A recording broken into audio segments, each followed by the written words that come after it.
I'm going to show you how to fix this Sony TV that is currently stuck on the Sony logo. This model specifically is an XR-65X90L. Now for those of you who don't know me, my name is Nick. I started Nick's Electronics Repair about a decade ago, and since then we've fixed over 26,000 devices.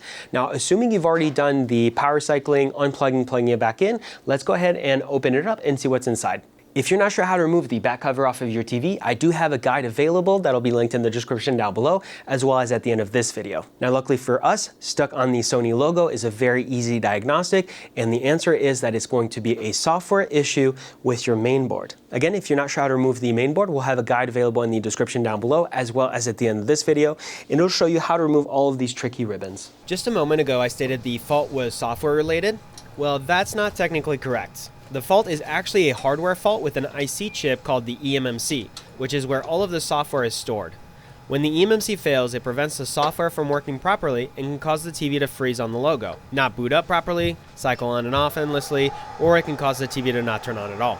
The only way to confirm this diagnostic is to remove the chip, install it in our testing tool, and check on the chip's overall health. Because this is a BGA type chip, we are using our rework machine to remove the chip.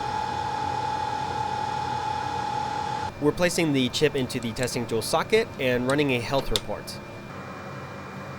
And it looks like we have a warning.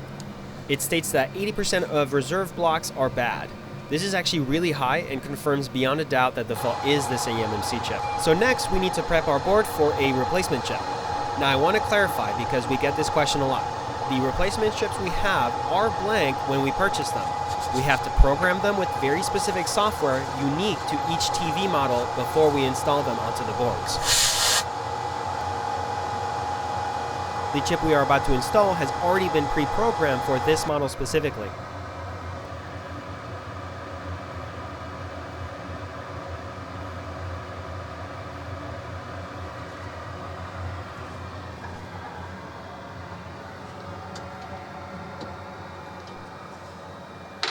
The new chip is set. We will now wait for the machine to solder the new chip onto the board and then live test it.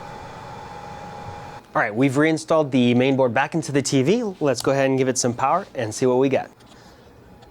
Okay, it just clicked on. We get our Sony logo again. Does it boot past it? Okay, it looks like it did. Screen went dark. All right, here we are. So that does confirm we have a successful repair. Now we are going to check the HDMIs for audio and video as well. And I have plugged in our Fire Stick in HDMI 1, and our audio and video is working properly. If you're interested in sending in your main board and you're not sure how to remove it, we'll have that video over there. If you want to send it in for us to fix, we offer flat rate services which come with a 1-year warranty. Those are available on our website, which will be linked in the description down below. If you found the video helpful or useful, leave us a like, subscribe for more content, and thank you for watching.